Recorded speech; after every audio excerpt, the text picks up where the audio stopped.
Again, my name is Crystal Ortbon. I'm the grant program coordinator here at the foundation. And as I'll keep monitoring our waiting room, but I'll pass things along to Stephanie Judson, our president and CEO, for a few comments. Thanks for joining us. Thanks, Crystal, and great job doing double duty of teeing up our conversation today and letting people in. We were at 111 people and counting, so great turnout for today's call. Thank you for joining us. I'm really excited to just get to kick off today's call. Ginger and Crystal are going to go through the Big Idea Grant Program as well as give you an overview on our other grants. But I thought it'd be important to just give you a little bit of history on the Community Foundation. I think most of you probably are aware of how we got our launch. We actually celebrate our 35th anniversary here in October. We were actually seeded with challenge grants that came from the McKnight Foundation and the 3M Corporation. They approached then Governor Mickelson about wanting to create an opportunity to build a pipeline to support nonprofit and charitable work in South Dakota.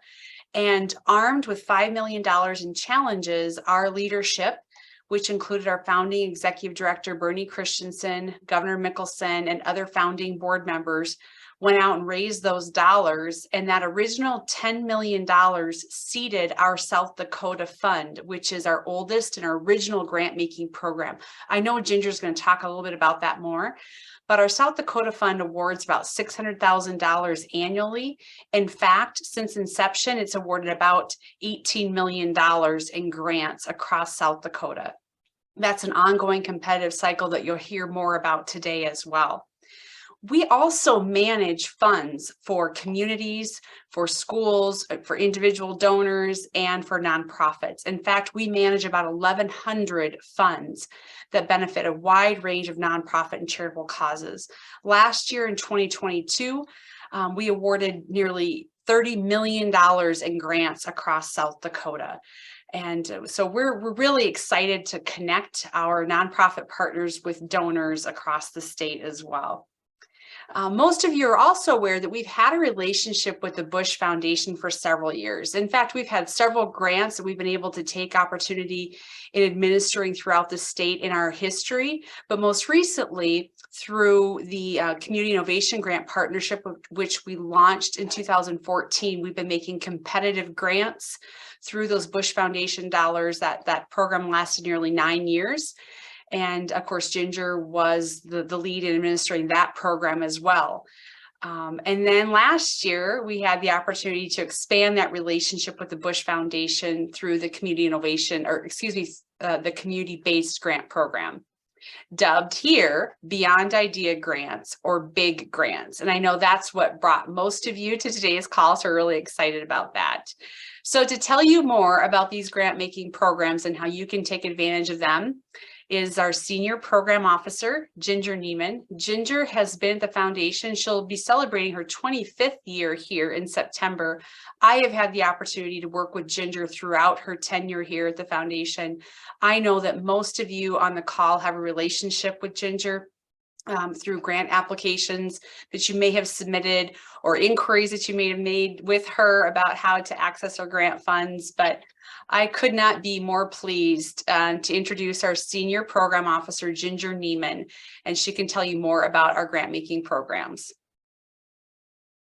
Good afternoon, everyone. Thank you for taking time out of your busy day to join us today to talk about our grant programs here at the South Dakota Community Foundation.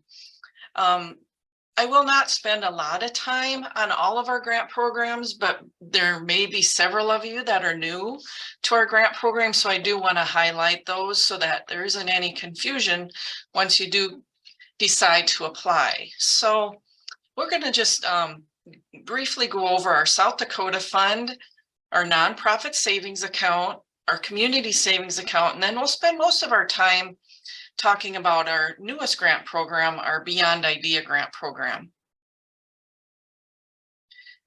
First of all, we want to make sure you know who can apply.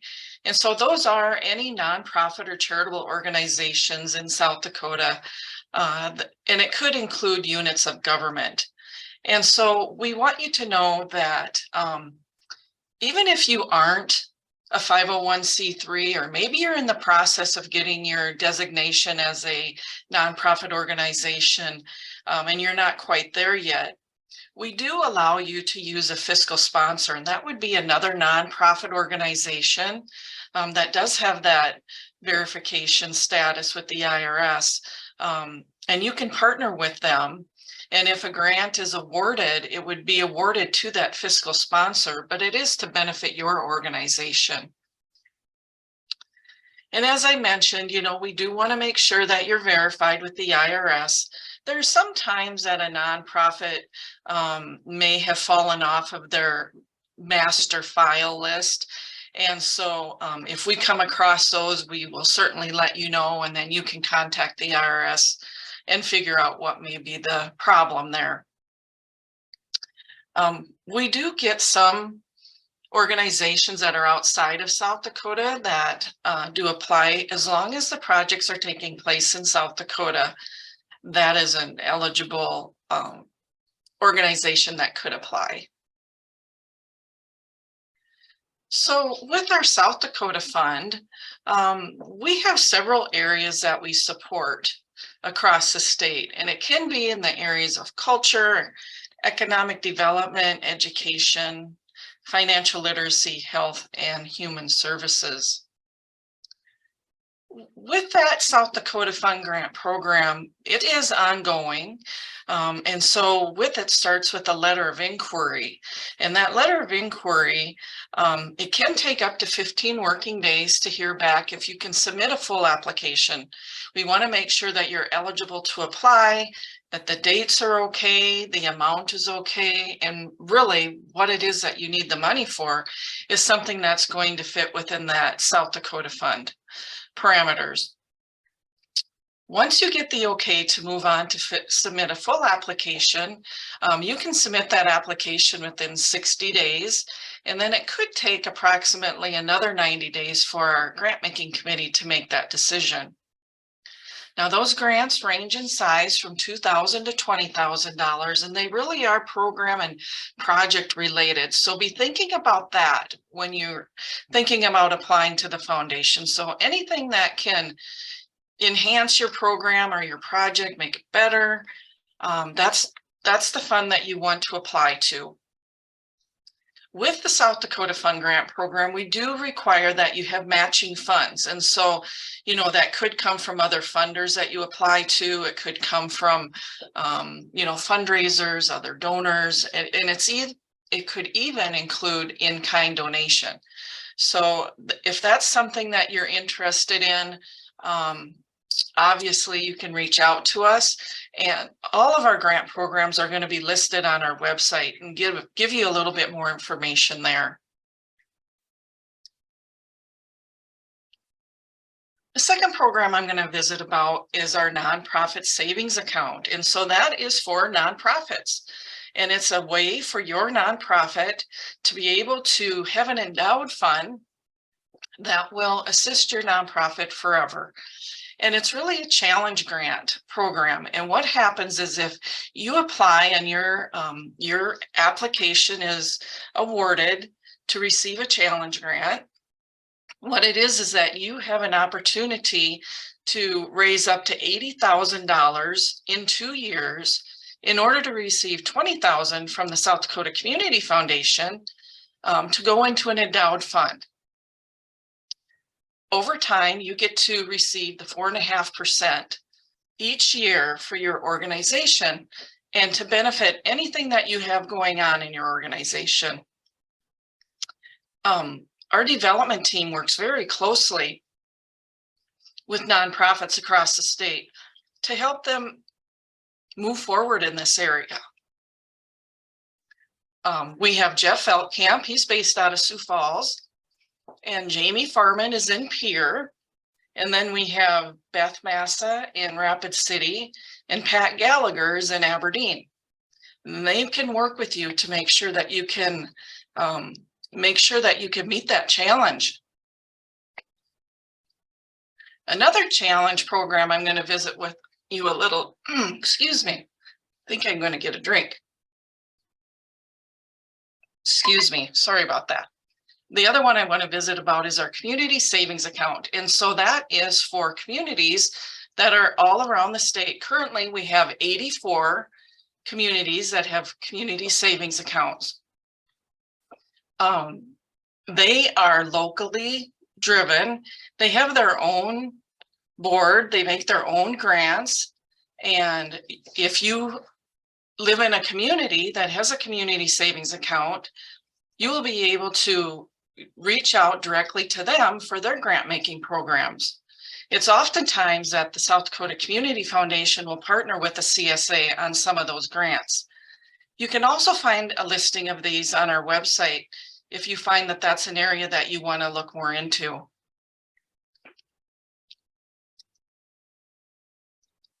Our Beyond Idea Grants program, as Stephanie mentioned in her address in the beginning, is it's a new program that was announced in January of 22.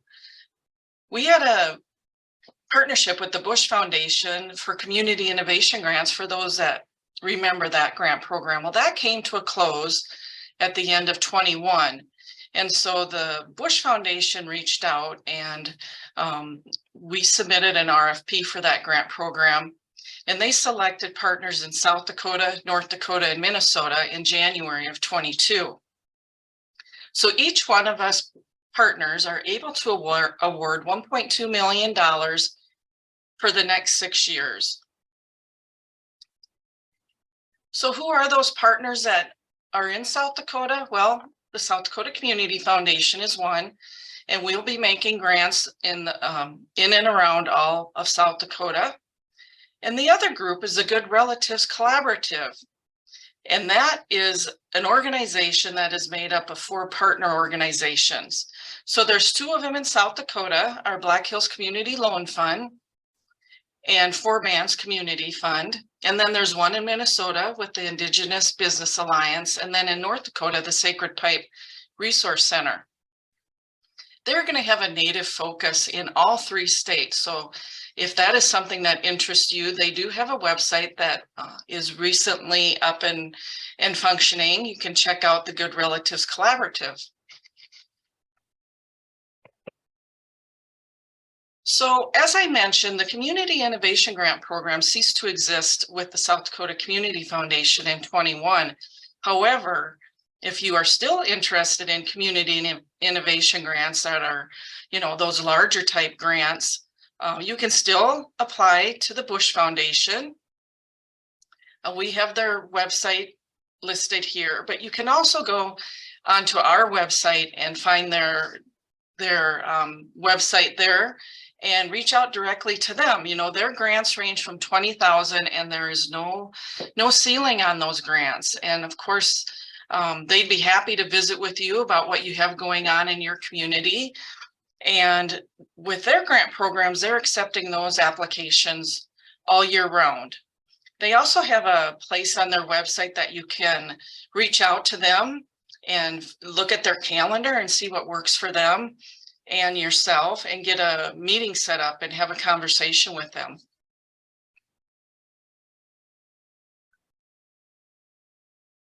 So back to our Beyond Idea Grant program. In May of 22, we gathered 11 different individuals from across the state to come together to help us design and create the Beyond Idea Grant program. In fact, they helped us name the program as well. And this meeting was facilitated by Sharon Shantos. She is an evaluator and helped us figure out what it was that we needed to move forward with this new program. So early in 22, we started announcing that we would be accepting grant applications later in the year. We received 133 applications in one round in 22. 14 of those applicants were awarded a grant. $10 million was requested from those 133 applicants. And we did award just shy of our $1.2 million last year.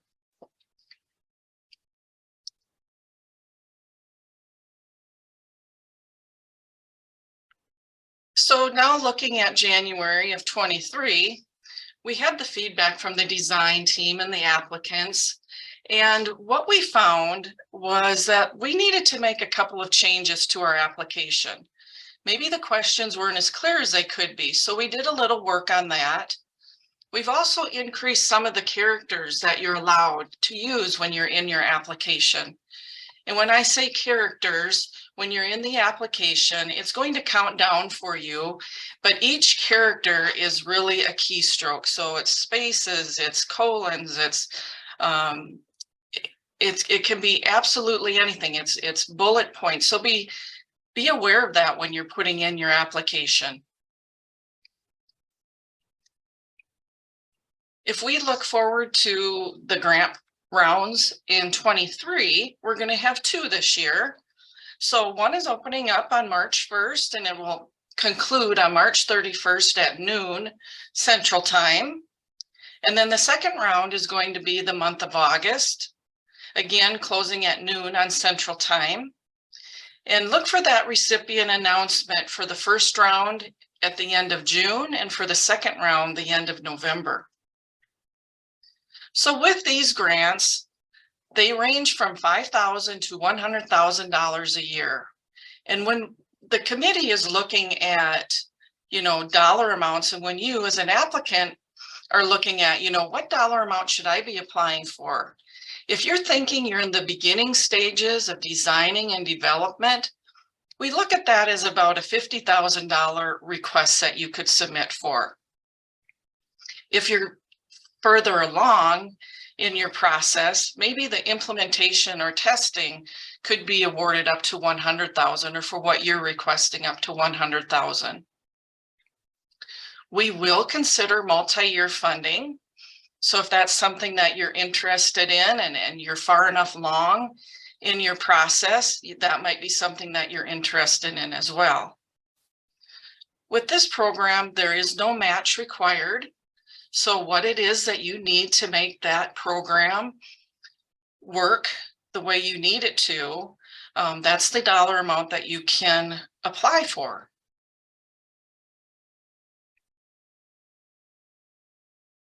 So what are we looking at? What's important for you to be thinking about before you submit an application, while you're doing your homework behind the scenes? We really want to make sure that it is community-based problem solving. How did you identify that need? Who helped you identify that need? If you're looking for the design and test and spreading ideas, how does that look?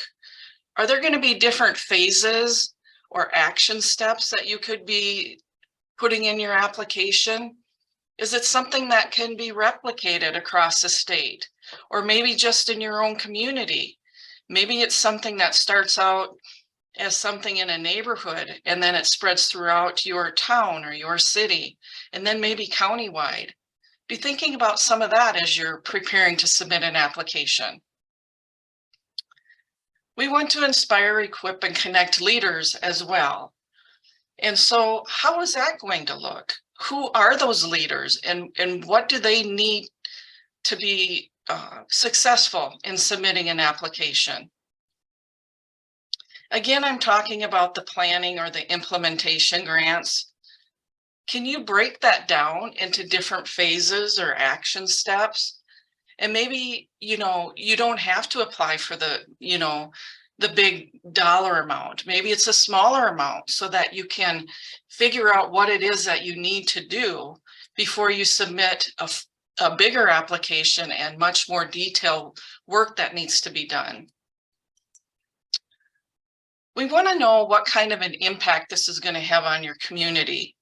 How is that going to be measured? Who is going to measure it? Who is going to be impacted by that? Where is this going to take place? Is it going to take place, like I said, in your community? Is it going to be in a county? Is it going to be statewide? How does that look for you?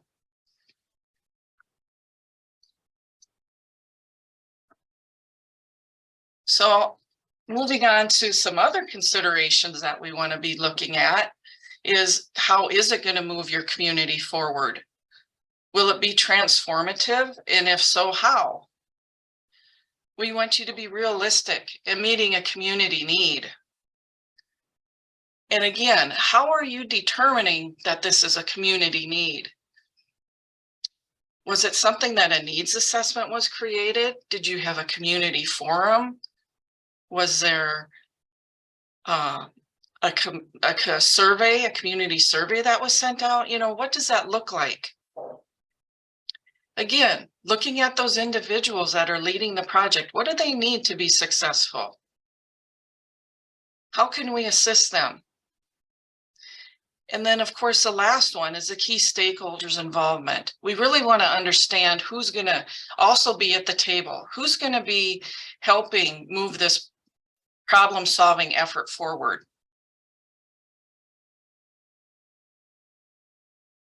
Those are just a few things that we're looking at. We have a list of all of our guidelines on our website. But again, if you're awarded, we really want to make sure that all of the grantees feel like they can share their experience, and we want them to share their experience with all of you as new grant applicants. We'll be posting some information later on our website about what this might look like. We want to share with you different examples, maybe videos as well. The stories of the grant recipients. We want to be able to share all of that information with you. And if you are denied a Beyond Idea grant or any grant from the South Dakota Community Foundation, we want to hear that feedback from you. So let us know what it is that we can do to help you submit a successful application.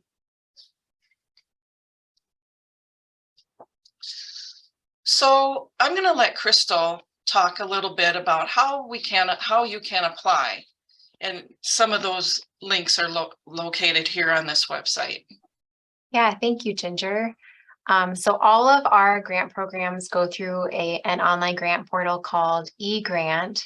However, to access it, we'd ask that you go to our website and go to the grants page. Part of that is to encourage you to look at what are those guidelines and some draft applications and even draft budgets that we have available for you to review on our website.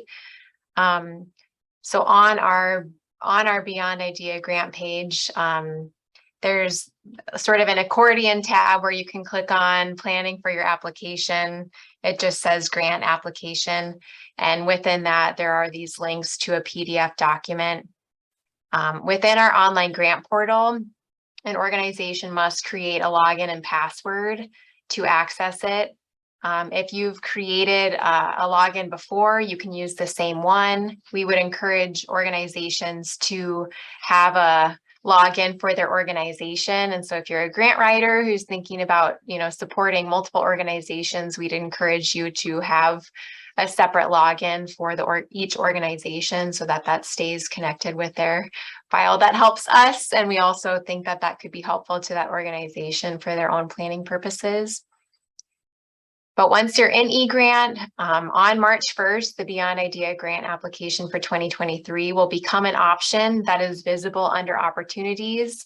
It's currently not visible because the window is not open yet, but it will become visible with an eGrant on March 1st. If you're interested in planning your application now, the PDF version of a fillable PDF of the big application for this first round in 2023 is connected on our website on the Beyond Idea grant page. I'll link that in the chat here for our Beyond Idea grant page. So a PDF is there for the application. So is an example budget template, which is a requirement in the application as well. Another tip, when you're in eGrant, once that window is open, we'd encourage you to save often. We have some red text in there too that will encourage you to save often, but that is just a tip that we encourage everyone to use. And if you have any questions regarding eGrant or regarding your organization's access to eGrant, please send me an email or give us a call here and we can connect you with that or troubleshoot with you, and want to make sure that your experience in that program is as smooth as possible, and we're willing to work with you. So happy to answer any questions regarding that, and I'll pass it off back to Ginger. Thanks, Crystal. So some of the questions that we have been hearing a lot from, we thought we would just list out here, and maybe it will help you as well. So the first question is, are schools, churches, and governments eligible to apply? The simple answer is yes, but the long answer is it isn't for your general operating expenses. It's usually something that is happening in a school or a church that is really affecting the entire community. And so, yes, you can apply, but you might want to reach out to us and have a little conversation to see if what it is that you're applying for is a good fit. Are 501c6 organizations eligible? There are some 501c6 organizations that are verified with the IRS under Publication 78. They are kind of far and few between. So that goes on to the next questions. How do I know if my organization is eligible? You can reach out to us and we can look that up very easily for you. May a large organization submit multiple applications? Well, yes, they can.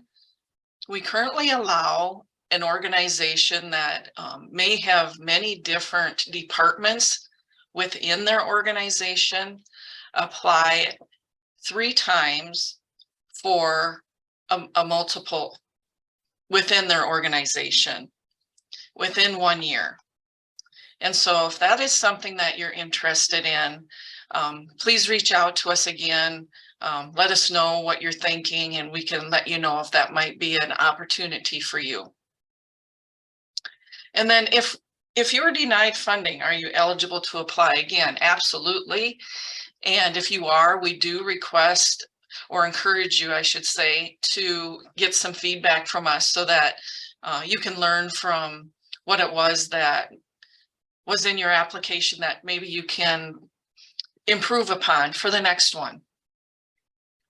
And may a nonprofit apply multiple grant programs at the same time? Absolutely. We just want to make sure that you understand that the South Dakota Fund is more program and project related. And then our Beyond Idea Grant program, it's that problem solving. We really want to make sure that you're looking at a problem to solve in your community. It's community-based, rooted in your community, those types of things. So maybe that answered some of your questions, but if not, we will open it up now for questions that you may have. I think Crystal's been monitoring our chat. You can also raise your hand and we'll get your questions answered. Yeah, Ginger, I have a few questions that have come from the chat, and so I'll ask them to you. One came from Gloria, wondering, are Beyond Idea grants for nonprofits only, or can communities apply? And what does that look like? Okay, well, thank you, Gloria, for that question. And community foundations do have to, you do have to be a nonprofit organization or that charitable organization. If it is a community, let's say there's an organized group within your community and you don't have your 501c3, that's an opportunity where you might be able to use a fiscal sponsor. And if you want more information on that, you could certainly reach out to us. But really what would happen then is that fiscal sponsor is a nonprofit who's verified with the IRS. They would be the person that would receive the money if awarded to benefit your community. And Ginger, as a follow-up to that, can you touch upon how units of government can consider applying, whether that's like a municipal government or a tribal government? Just talk about that eligibility and maybe a slight restriction.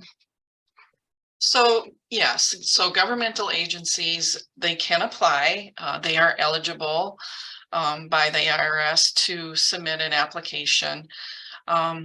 We don't want to be looking at their operating expenses that they have, but perhaps they are the organization in a community where there are no other nonprofit organizations.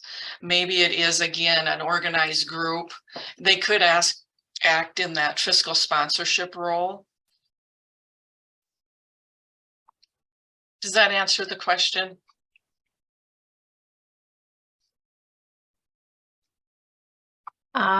A new question, Ginger, is if a grant so 2 points to the question, I guess. So if a grant applicant is successful and receives funding, when are they eligible to apply again? And on the same end, if a grant applicant is unsuccessful, when can they apply again? Hey, that's a great question. And I'll start with our South Dakota Fund. If you apply, and whether you're awarded or denied, you do need to wait 12 months before applying again. With our Beyond Idea Grant program, if you are awarded, you do need to submit a final evaluation, have the money spent, and all of the work has been done before you can apply in another round, but you do not have to wait another year or 12 months or anything like that.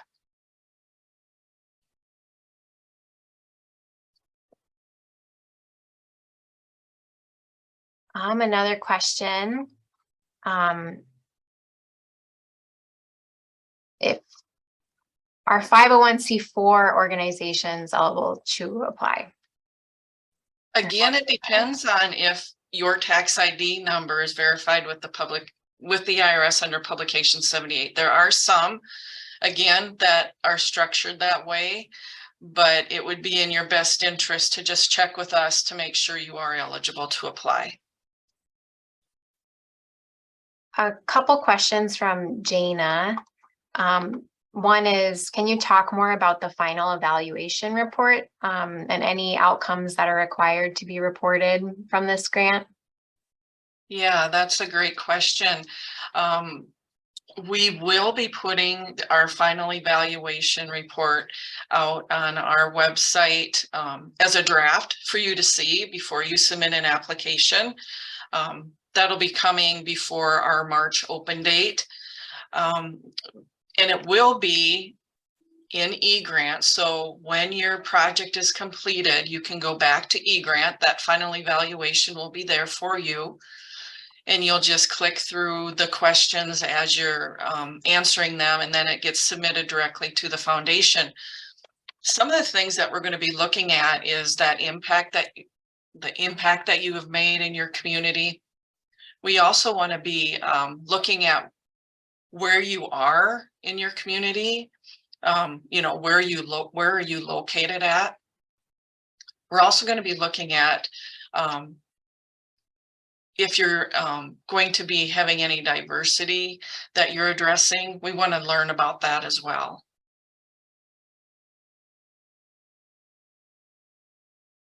A question here from Jared. Can Beyond Idea grants also be used towards portions of programming if it is for a new program that is designed to help be a solution to the problem you have identified? Yeah, so when you submit your application, you'll have an opportunity to fill out a budget page. We also have that template out on our website, so that can assist you with that budget. But it will be for the things that you need to problem solve. And if it is part of the program expenses that you have, then that is acceptable. Can you touch upon, Ginger, if academic institutions such as universities are eligible to apply and how that might look? They can apply.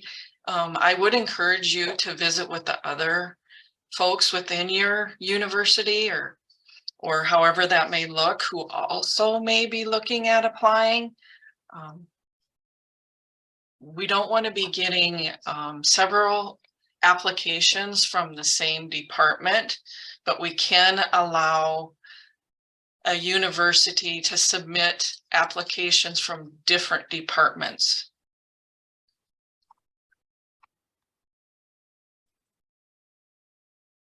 Okay, and a question from Jana, is subcontracting allowed?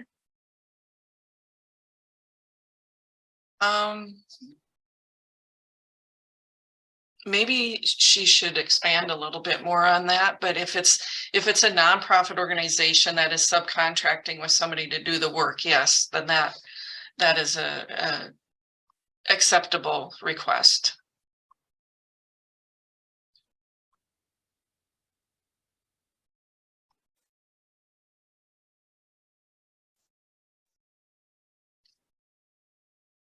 I'm just looking for other questions in the You're doing chat. a great job, Crystal. Do volunteer hours count as in kind for the purpose of matching funds? Do in-kind donations? Is that what you said? Was that the question? Do in-kind contribution or do volunteer hours count as in-kind contribution? Yes, absolutely.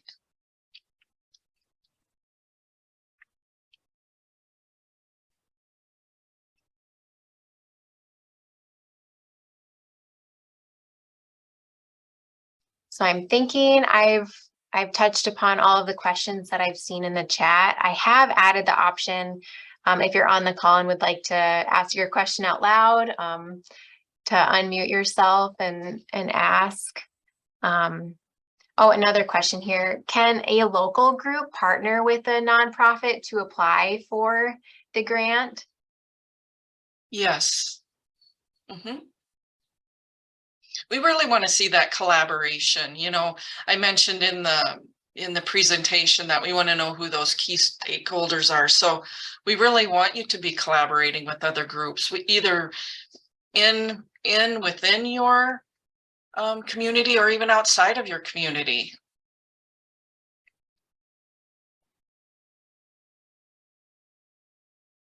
And saw a question about if you're denied grant funding in March, are you able to apply in August, or do you have to wait a year? For the Beyond Idea grant program, you are allowed to apply for both rounds of funding if you're unsuccessful in the first round, or if you were unsuccessful at the end of last year in September, you are eligible to apply again for that funding here in March.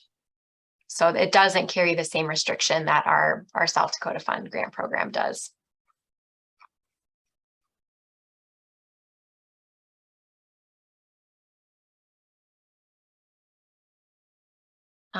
Another question, can portions of the grant be used to cover expenses such as salaries for the leaders within the team?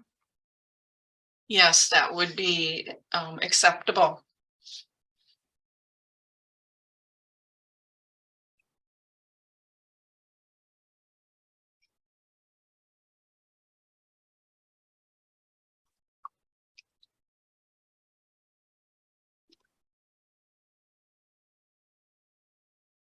All right, not seeing more questions come in the chat. Oh, I guess we do have one. So I'll ask one question on the call. So I'm asking to unmute.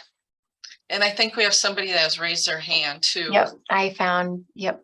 So go ahead. Hello, guys. Thank you so much for allowing this space for the information for the grant. This is Qual with the Hub SD. One of the things that was collected from the application process across the board is the diversity in the application process, or how much support is there for organizations who are like startups who don't even probably understand the process of the application, even though they would benefit from the grant. What equitable processes are we doing for those organizations? Because sometimes applications can be very daunting. Is there a team? Is there a support team you guys have to help through the process, or do they are kind of left to fend for themselves? Well, they certainly can reach out to Crystal or myself. We are the team. We're a small team, but we're pretty mighty. But yeah, they can certainly reach out to us. We cannot write the application for them, but we could certainly give them some guidance. There are other nonprofit groups in the state that they might want to partner with to do some grant writing for them. All right, thank you. All right, I'll unmute or ask Jen, who's raised her hand, to unmute as well. Thank you. I was just wondering if you could maybe give a couple examples of some of the different projects that have been awarded. I know I can think of a few projects in our community, and I'm just wondering which type of grant would be best for which. Yeah, so one of the groups that we awarded funding to was the Black Hills Habitat for Humanity. They actually had a 2-day meeting with all of their affiliates across the state. And out of that 2-day meeting, they did some, did some problem solving, had these conversations, and what they ended up determining is that affordable home ownership solutions within the Habitat affiliates was something that was lacking. And so they're addressing that with all of the 9 service areas that they have across the state of South Dakota. They'll be doing some asset mapping. They're also going to be collaborating with others to do some asset finding. It is their goal in the end that they will be able to serve even more families and individuals with affordable housing across the state. And that will take them about 5 years to undertake that project. But that's the problem that they are trying to solve, is affordable housing in several communities across the state. Another group that received funding was the Aberdeen Development Corporation up in their area of the state. They're going to be putting out a pilot project, which is working with people to have a remote able workforce. And they're going to be working with employees and employers and really seeing what they need in that area of the state to be able to get a workforce challenge that they have up there. So they are addressing the workforce issue that they have in that part of the state.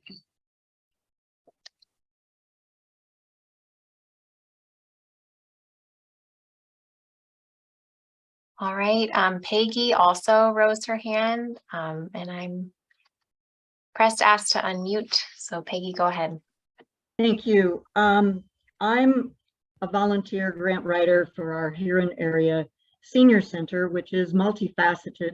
We provide meals for seniors. We have a nutrition program, the senior center program itself, apartments for low-income housing for seniors and for those with disabilities. And we're desperately in need of some supplies and some building refurbishing, such as new windows and other supplies, a new oven, etc., because our senior center has been operating for at least 40 years, and we need to move forward, and we don't have, it's a 501c3 organization, but we don't have money to spare for that. Are we qualified to apply for some of this for the Beyond Idea Grant? It's not new, but we could impact with some new ideas if we could move forward. Okay, Peggy, thank you for the question. What I'm hearing, first of all, is it sounds like it might be a better fit for some of the things that you are asking about is for the South Dakota Fund. We do help with those program and project related expenses that you have, a new oven, that kind of thing. And I'm glad that you asked the questions, because we really don't help with bricks and mortar. So we're not going to be building any buildings or anything like that, but we can definitely help with the needs that you have within the building to help your program or your project work a little bit better. Now, it's not to say that you don't have some issues in your community that might be a good fit for the Beyond Idea Grant program. It just might take a little bit of thinking and maybe working through some of the questions that I had talked about in the presentation just a little bit earlier with some of the other members of your community and saying, this is what it could do, how does that look for us? Thank you. Mm-hmm.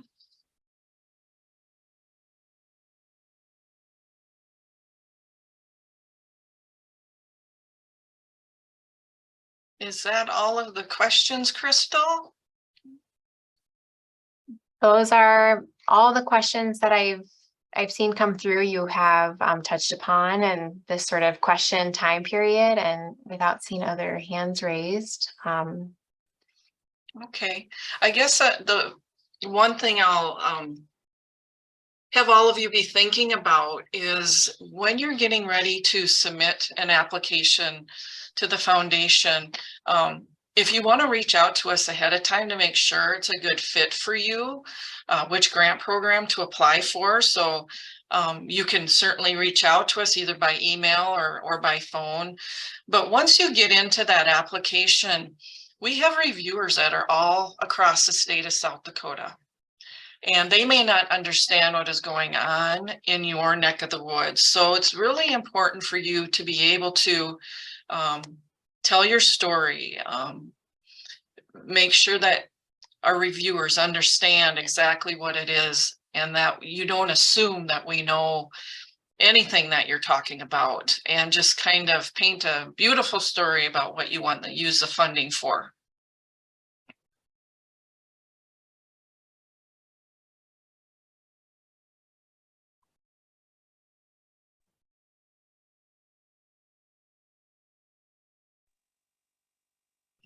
Another question, Ginger, is there an hourly value of volunteer work that we expect for in-kind match?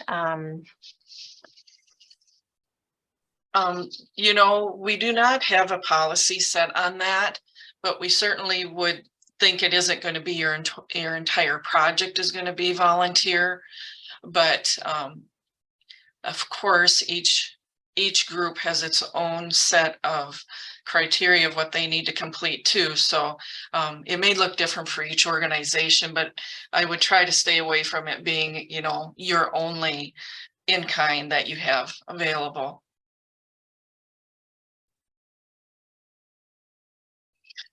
Crystal, I think Terry has his hand raised. Oh, thanks, Terry. I Go think ahead. I'm good. Thank you, Ginger.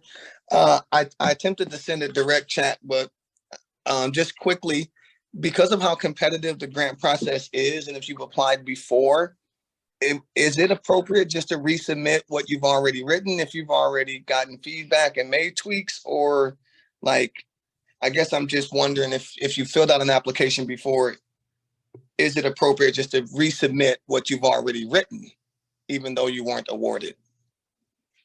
You know, I think it would be, first of all, in anyone's best interest to have that feedback call to see what it was that you could approve on that application. And if you did make some tweaks to it, you know, submit it, absolutely. I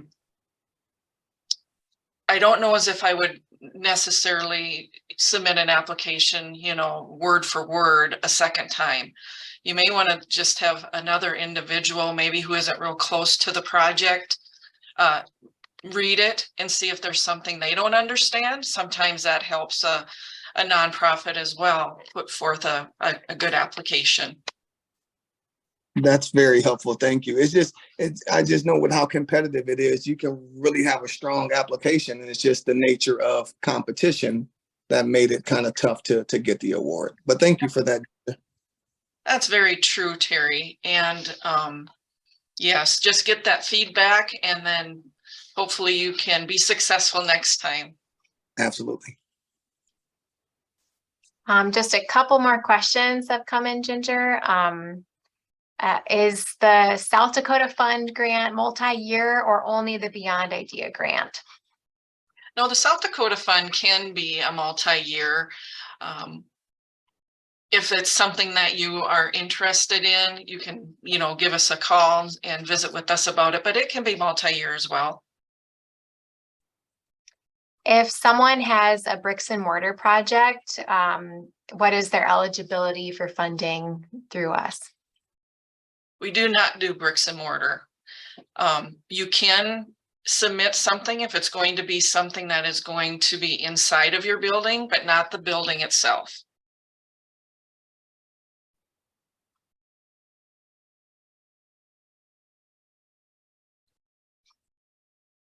And in the chat, regarding that question regarding volunteer hour, Paula Jensen shared in the chat that some links regarding the value of volunteer hour in South Dakota being $25.52.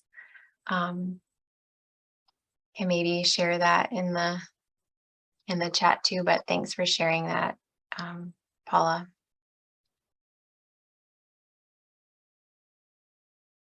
I have a question. If the goal of the project is to develop a program that would be in a current facility, would the grant support rent for using the space in a particular building?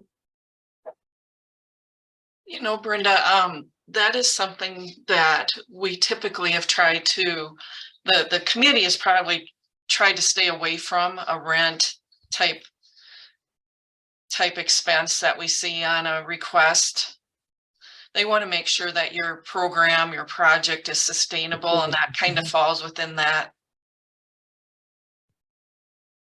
Well, we're just getting started right on the ground floor. We've got the idea. We're just getting started to who the players might be to develop the program. And so I'll be giving you a jingle if that's okay. Sure. Yeah, that's just fine. Jalen has risen their hand. I'll ask you to unmute. Hi, thank you. I just had a quick question. If a coalition was applying with the nonprofit partner, and they're both making an ask in the budget, would you suggest them to both have some problems that they're solving in common, not one asking for this one and the other asking for this one, and they're two different problems, but they can both be solved? In that situation, Jalen, I think they need to apply separately. We don't want to include two different problem-solving requests into one. A nonprofit organization can use that fiscal sponsor, and that can be one request. And then that fiscal sponsor can apply on their own, and that can be their one request. Thank you so much. Mm-hmm.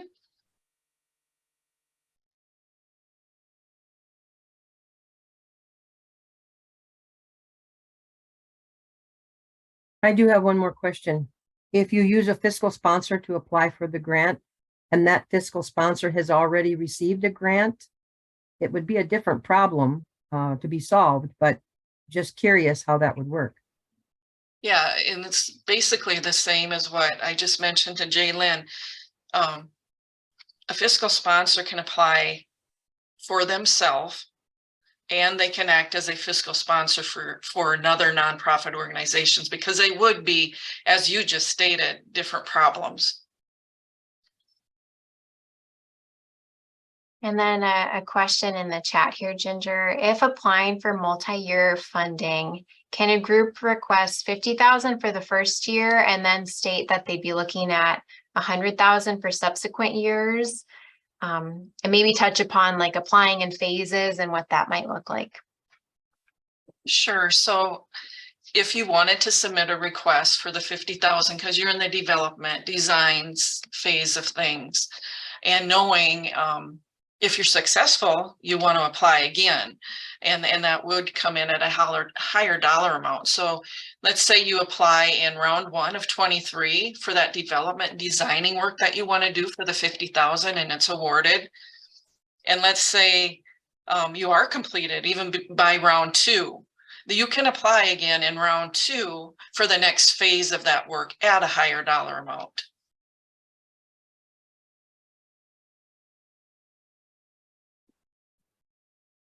This is Jerry from Mitchell. Quick question. Sorry if you said this already and I missed it, but I had read that you had to spend your big before you could apply for another one.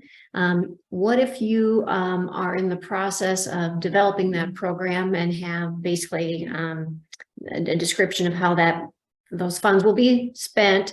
Can you apply for the follow year while you're in the midst of it as part of planning? So Jerry, you can apply, but the project or what you applied for in your application has to be complete. Okay, Funds have to be spent, the beginning and when you put in your application, that beginning and end date, so that end date has to have been passed. You spent the money, you've done what you said you were going to in the application, and you've submitted that evaluation. If you're still moving along, then you can apply again, but you can't apply until all those other things have been completed. thank you. Does that answer your question? It sure does. Thank Okay, you. all right. I have another question. Yes, go ahead, Taylor. Thank you. Earlier, you guys mentioned that multi-year funding can be considered. Is there somewhere specific in the application to do that, or is that a separate conversation for follow-up?